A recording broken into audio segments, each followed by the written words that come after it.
Hey, it's David. In this video, we're going to be taking a look at some stuff I picked up at a recent train show, including a pretty amazing surprise. This weekend, I went to a train show at the Polish Community Center in Albany, New York, and it was kind of a spur-of-the-moment thing. I wasn't necessarily planning on going, but we decided to stop by for a little bit, and I ended up walking away with some really cool stuff. Now, it was a pretty nice, fairly local show. Not huge, but it was great for walking around when you only have a little bit of time to spend at the place. Um, I went to the show many years ago with my aunt, but I hadn't been back since. I don't know why. It's just I seem to kind of always miss it. Maybe because it's next to a couple different shows that I normally go to. But this year I decided to check it out, and I'm very happy I did. So, anyways, let's get into some of the stuff I picked up. The first thing we're going to take a look at is actually the last thing that I got at this show. It's this Crown Model Products New York Central boxcar. So this is a model of a New York Central single-sheath woodside boxcar. This was made by Crown Model Products, like you saw in the box, and it kind of represents a few things I've been looking to add to my collection lately. The first being more scale size rolling stock. That's something I've been wanting to do, kind of add to some of the other scale rolling stock I have, just to go with some of the scale size engines I've got. They look a bit better than the 027 and traditional O proportion cars, obviously, because they're a bit bigger and just overall, just nicer cars in general.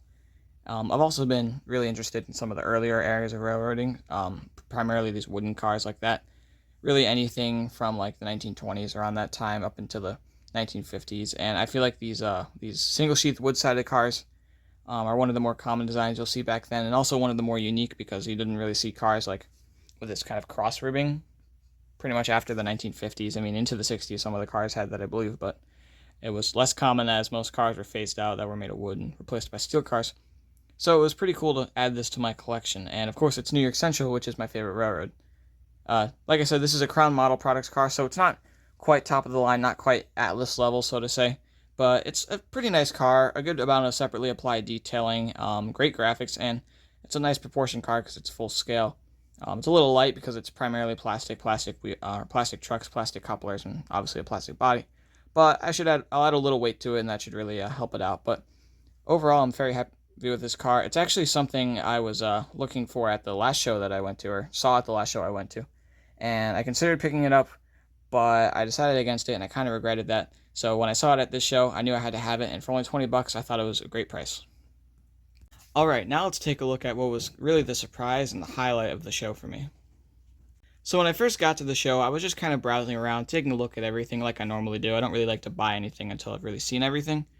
And I was just checking out this one guy's table, and we kind of struck up a conversation. He just talked about general things about the hobby. He asked if I had a layout or what, and so we were just kind of talking for a bit. And he mentioned, he was like, "Oh, you saw those postwar Lionel sets sitting in the soda box as he walked by?" And I said, "Yeah." And he was like, "Well, you can take one if you want." And I mean, that was like, an offer you can't really refuse, So that really blew me away, kind of his generosity, and especially since he had mentioned that it's something he kind of does pretty often, like. At the last show, he said he'd give away something like 7 sets, which I just think is really an amazing thing. So that was just really, really unexpected and really awesome. I hadn't even bought anything yet, and I ended up walking away with a full box of Lionel postwar that he had just given to me. So I don't know. I just want to say thank you if he is watching this video. The chances are low, but really it was just such an amazing thing, and I'm just very thankful for that.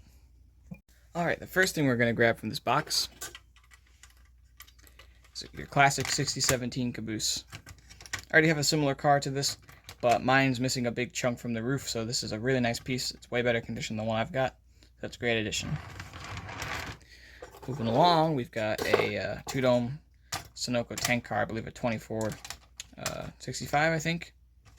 Again, I have a car that's similar, different number, but this one's a bit nicer because it's got the corner steps. Mine does not. And it's a bit of an older car, so it's pretty cool to see. Next up in here we have one of your classic Lionel tinplate flat cars. Again, a car that I have something pretty similar to, but mine's in much worse condition. It's missing one of the knuckles on one end, and the other coupler is pretty corroded, and it's very rusted out. So, again, much nicer than the one I've got already, and it's got some logs and pipe load for fun. Alright, our last piece of rolling stock in here is going to be a blue New York Central gondola, number 6162. I've always really liked these postwar New York Central gondolas. My grandpa had one. But I like the blue one, of course, because blue is my favorite color, so it's very nice to add this. Plus, it's got the canisters to go with it. And, of course, we saved the best for last, which is the engine. First, we gotta grab the tender. It's your pretty classic Lionel Lines tender.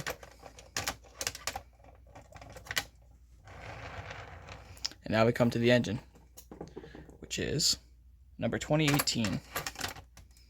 Pretty nice die-cast steamer. One of Lionel's more mid-range engines, but again, nice die-cast with smoke. I'm not sure if this version had magnet traction. I believe I read that these ones don't, but it doesn't particularly matter to me. But yeah, very nice engine. I remember I would see these types in my grandpa's Lionel catalogs all the time, and these are kind of the first big engines I wanted when I was little, so very happy to add one of these style to my collection. There it is. Overall, it was a really great show, and I found some amazing stuff. Obviously, to be gifted such a wonderful thing like that is going to make your day no matter what, but also to find some stuff I've been looking for. I had a great time. Now let's get some fresh oil on these cars and see if this engine will run. But one last thing before we do that, I'd like to ask that if you enjoyed this video and want to see more stuff like this, please subscribe to my channel. We're getting really close to 1,000 subscribers, and I'm trying to hit that as soon as I can because it would just be an amazing milestone for me. So if you want to see more train videos like this and want to support my channel, please hit the subscribe button. Alright, let's see if it runs. Definitely got life. There it goes in reverse. There it goes forward. So let's put a train together and run around the layout for a bit.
Alright, so that's going to bring this video to a close. The engine's a pretty good runner and definitely a great smoker, but I'll probably still open it up just for a general servicing. Anyways, if you enjoyed this video, please give it a like and maybe a comment below. And if you want to see stuff like this, please subscribe to my channel. Thanks.